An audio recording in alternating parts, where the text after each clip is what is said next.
Noor Jahan bed पे लेटी हुई थी और उसके सामने आया स्टील। स्टील को देखते ही नूरजहां हक्की पक्की रह गई। उसने देखा इतना लंबा चौड़ा आदमी, वो भी 7 फुट का। स्टील को देखते ही नूरजहां कांपने लगी। उसने कहा अपने डायरेक्टर से, मुझे इसका रुपया नहीं चाहिए और मुझे प्लीज यहाँ से जाने दीजिए। लेकिन तब तक स्टील उसके पास आ चुका था। उसने पहली बार 16-17 साल की एक लड़की को देखा था और उसकी हवस और भी ज्यादा जाग गई। और अब इसके बाद स्टील ने जो उसके साथ किया वो बहुत ही शर्मनाक था। अब आप सोचोगे ये नूरजहां कौन थी, ये स्टील कौन था? तो आइए जानते हैं इस पूरी कहानी को। हम शुरू से शुरू करते हैं और आप बने रहिए इस कहानी में। तो नूरजहां एक बांग्लादेश की लड़की थी और उसके पिता का नाम था अबरार। अबरार दरअसल एक दर्जी था और वो उसके पास एक शॉप भी थी, तो जहाँ पे वो 2-4 लोगों को काम पे रखता था। तो नूरजहां भी वहां अपने पिता की जो की शॉप थी, वहां पे अपने पिता का थोड़ा सा हाथ बटाया करती थी। वहां पे एक लड़का था जिसका नाम था खलील। अब नूरजहां खलील को पसंद करने लगी। उनकी आंखों में इशारा हुआ और जब उन दोनों को प्यार समझ आया, तो जब दुकान पे कोई नहीं रहता था तो नूरजहां खलील के साथ संबंध बनाने लगी। अब संबंध बनाते बनाते अब नूरजहां को संबंध बनाने में बहुत ज्यादा मजा आने लगा और वो उसको लत लग गया था संबंध बनाने का। फिर अब जब खलील से नूरजहां का पूरा मन भर गया तो एक दूसरे व्यक्ति से, जिसका नाम था कादर। अब कादर का शॉप भी नूरजहां के शॉप के बगल में ही था। तो अब नूरजहां खलील को छोड़ करके कादर के साथ रिलेशनशिप में आ गई थी। अब फिर से उन्होंने अपना जो भी घिनौना काम करना था उन्होंने साथ में शुरू किया। अब धीरे धीरे नूरजहां को और ज्यादा संबंध बनाना था सबसे। उसे बहुत ज्यादा मजा आने लगा और उसे एक तरह से कह सकते हैं कि मर्दों की लत लग गई थी। जब यह बात उसके पिता अबरार को पता चला तो अबरार का पूरा मतलब वो बेचैन हो गया। उसने नूरजहां से कहा कि अब तुम हमारी शॉप पे नहीं आओगी। फिर अबरार बहुत ज्यादा टेंशन में रहने लगे। फिर उनके रिश्तेदार ने कहा कि आप नूरजहां को कहीं बाहर भेज दीजिए काम करने के लिए। दरअसल ये बांग्लादेश में ऐसा होता रहता है कि जो लोग कमा नहीं पाते वो अपने बेटे या बेटियों को दूर भेज देते हैं और वहां से रुपया वो कमाते हैं। अब अबरार को उसके रिश्तेदार की बात काफी अच्छी लगी। उसने सोचा कि अगर नूरजहां कहीं काम करेगी तो कुछ रुपए भी कमाएगी और हो सकता है उसका लत भी छूट जाए। तो पहले अबरार ने सोचा कि बांग्लादेश में ही क्यों ना नूरजहां के लिए काम ढूंढा जाए। लेकिन बांग्लादेश में जब उसको नूरजहां के टाइप का काम नहीं मिला तो वो काफी परेशान हो गया। फिर उसने एक दिन देखा कि अखबार में छपा था कि जिसको नौकरी चाहिए वो संपर्क करे और वहां एक नंबर भी दिया गया था। तो अबरार ने उस नंबर पे जब कॉल किया तो एक एजेंट मिला। एजेंट ने कहा कि आप ऑफिस में आकर के हमसे बात कर लीजिए और कुछ पेमेंट्स के लिए और आप यहाँ पे आके बात कर सकते हैं। तब अबरार उसके पास गया, जो एजेंट था उसके पास गया और उसने एजेंट से कहा मेरी एक बेटी है नूरजहां, उसको कहीं बाहर भेजना है इंडिया। वो पहले इंडिया के लिए कहा। तो जो एजेंट था उसने कहा कि भाई इंडिया के लिए जो जितने भी लोग थे काम के लिए वो सब बुक हो गए हैं। आप कहिए तो आपके लिए नाइजीरिया में काम है तो मैं वहां पे भेज सकता हूँ। और उसके साथ लगभग 17-18 लोग भी हैं, वो लोग भी नाइजीरिया जा रहे हैं। तो अबरार ने कहा ठीक है, मैं अपने घर पे बात करके आपको बताऊंगा। अब अबरार आया घर पे। उसने घर पे सलाह मशवरा अपने रिश्तेदारों से किया, घर पे भी किया, नूरजहां से भी उसने किया। तो सब लोग मान गए कि हाँ नूरजहां बांग्लादेश से नाइजीरिया चली जाए। अब नाइजीरिया जाने के लिए सब तैयार हो गए, नूरजहां भी तैयार हो गई। अब एजेंट के द्वारा जब नाइजीरिया नूरजहां गई तो वहां एक उसको काम मिला। वहां पे एक घर था। वहां पे उसको क्या काम करना था, एक तरह से खाना बनाना था, जो भी काम था वो सब उसको काम करना पड़ता था। एक नौकरानी की तरह उसको सारा काम करना पड़ता था। जो भी काम मतलब कि खाना बनाना, सब्जी ले आना, दूध ले आना। और नूरजहां को वहाँ एक कमरा भी मिला था। अब नूरजहां का वहाँ आराम से मतलब वो रहती थी, वो खाना बनाती थी, टाइम पे सोती थी, मतलब उसका डेली का ये रूटीन हो गया था। अब देखो जैसे को तैसा होता है। नूरजहां जो चाहती थी, अब उसके साथ यहाँ से एक ऐसा खेल होता है कि अब नूरजहां जो पहले चाहती थी अब वो उसके साथ होगा। तो मैंने आपसे पहले ही बता दिया था कि एक स्टील नाम का आदमी भी था। तो अब उसकी कहानी यहाँ से शुरू हो गई। अब नूरजहां जहाँ पे काम करती थी वहां पे हमेशा मतलब अच्छे से रहती थी और हमेशा अपना काम करती थी। एक दिन की बात है, जो नाइजीरिया में जब वो रहती थी तो वहाँ जहाँ जिस घर पे वो काम करती थी वहाँ उसकी मालिक के 4 दोस्त हैं, जिसमें से 2 चाइनीज थे और 2 लोग और थे।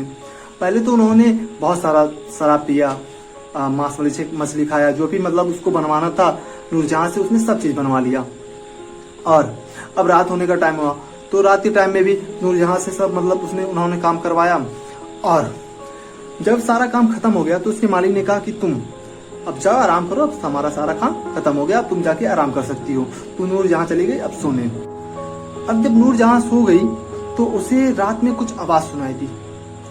नूरजहां जल्दी से उठी, उसने देखा कि ये कैसी आवाज है। और नूरजहां इस आवाज को सुनने के लिए वो धीरे धीरे अब एक कमरे की तरफ बढ़ने लगी। उसने वहां पे देखा कि जो उसके मालिक के 4 दोस्त आए थे, उसमें से जो 2 चाइनीज लड़कियां थी और वो 2 लड़के वो कुछ वल्गर कर रहे थे।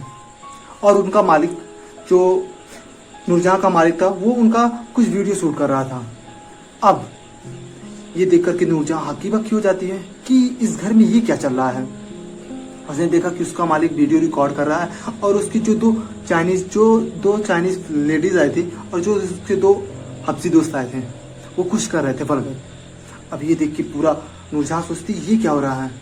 फिर उसको भी धीरे धीरे उसमें मजा आने लगा, क्योंकि भाई नूरजहां को पहले से ही कुछ ऐसी चीज़ों में ज़्यादा इंटरेस्ट था तो उसे काफ़ी मजा आने लगा। अब वो सोचने लगी कि उसके साथ भी कोई ऐसा करे।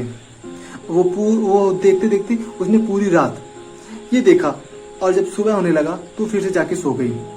अब नूरजहां हमेशा यही करती थी, जब भी उसके मालिक के दोस्त आया करते थे तो हमेशा रात में जाकर के उस सीन हमेशा देखती रहती थी।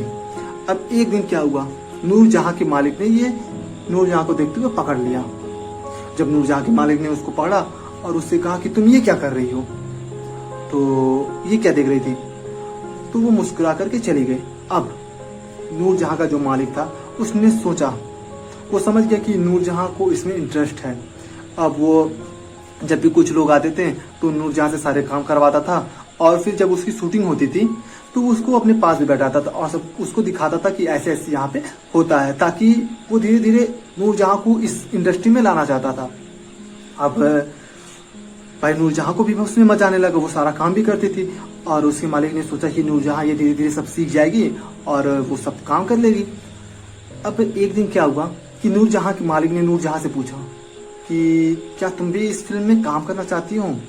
पहले तो नूरजहां ने काफी मना किया कि नहीं ऐसा नहीं है। फिर जब उसकी मालिक नूरजहां के मालिक ने कहा कि तुमको यहाँ पे बहुत सारा, इस इंडस्ट्री में बहुत सारा रुपया मिलेगा और तुम्हारे घर की हालात भी ऐसी है कि उनकी रुपए की आवश्यकता है तो वो सारी खत्म हो जाएगी। अब नूरजहां का भाई पहले से मन था तो वो मान गई, उसने भी रुपए के लिए भी वो मान गई। अब नूरजहां की थी आज पहली बार शूटिंग का टाइम और वो बेड पे लेटी। अब स्टील, जैसा कि मैंने स्टील के बारे में आपसे पहले बता दिया, स्टील एक ऐसा आदमी था जिसके साथ कोई भी फीमेल एक्टर उसके साथ काम करना नहीं चाहती थी, क्योंकि वो बहुत हफ्सी टाइप का आदमी था और वो हमेशा जानवर की तरह सबके साथ बिहेव करता था। अब भाई नूरजहां को ये पता ही नहीं था कि स्टील कौन है। अब वो तो उसने भाई पहले से साइन कर दिया था कि हाँ वो इसकी स्टील के साथ काम करेगी। अब नूरजहां अपने बेड पे लेटी हुई, एक 7 फीट का आदमी उसके सामने आया काले रंग का। वो देख के पूरी भौचक्की कि भाई ये कौन है। फिर जब उसने देखा कि उसका जो सामान है वो काफी बड़ा है, वो देख के और भयभीत हो गई कि भाई आखिर अब ऐसा क्या। तो नूरजहां ने अपने जो उसका प्रोड्यूसर था, उसका मालिक, उसने उससे कहा कि भाई मैं ये काम नहीं करूंगी, अब मुझे रुपए भी नहीं चाहिए। लेकिन तब तक वो हफ्सी उसको वो पूरे फॉर्म में आ गया। अब उसने नूरजहां के हाथ पैर को भी उसने बांध दिया और वो उसके साथ एक बार नहीं 2 बार नहीं लगभग उसने 3 बार नूरजहां के साथ संबंध बनाया। इस घटना के बाद 3 दिन तक नूरजहां चल नहीं पाई। अब इस इंडस्ट्री में ऐसा माना जाता है कि अब आपने कॉन्ट्रैक्ट को जब साइन कर लिया है तो आपको ये काम करना पड़ेगा। अब तीसरे दिन जब नूरजहां थोड़े से चलने के लायक हुई तब तक एक आदमी आके बताता है कि आज आपका फिर से शूटिंग है। अब ये सुनकर के नूरजहां और भी भौचक्की हो जाती है कि अभी तो डर से उभरी हूँ, अब फिर से एक एक वीडियो, अब एक फिर से एक काम। अब भी धीरे धीरे ये नूरजहां का अब ये रूटीन हो गया था। अब उसको बस वीडियो बनाना था, रुपया कमाना था।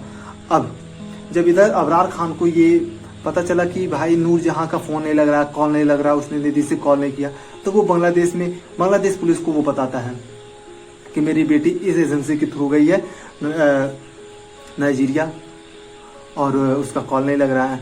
तब बांग्लादेश की पुलिस थोड़ा हलचल में आती है और वो उस एजेंट को पकड़ती है जिस एजेंट के थ्रू गई थी वो नाइजीरिया नूरजहां। तो फिर उसने कहा कि भाई देखिए वो नूरजहां को मैंने नाइजीरिया भेजा था, अब इसमें मेरी कोई गारंटी नहीं कि वो क्यों उनके पास कॉल नहीं कर रही है। अब इसकी तह तक बांग्लादेश की पुलिस काफी ज्यादा जुट जाती है।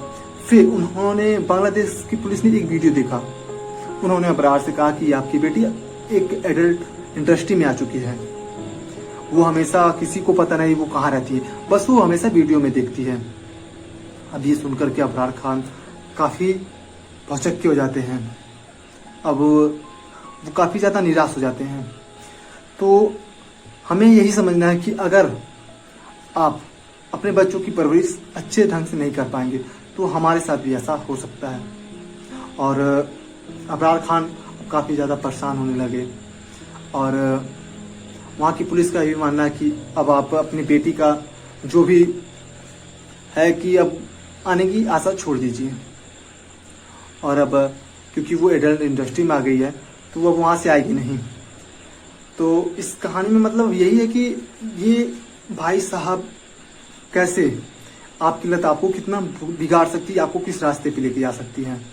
तो आप सभी अपना ख्याल रखें, मिलते हैं जल्दी अगले वीडियो में, तब तक के लिए धन्यवाद।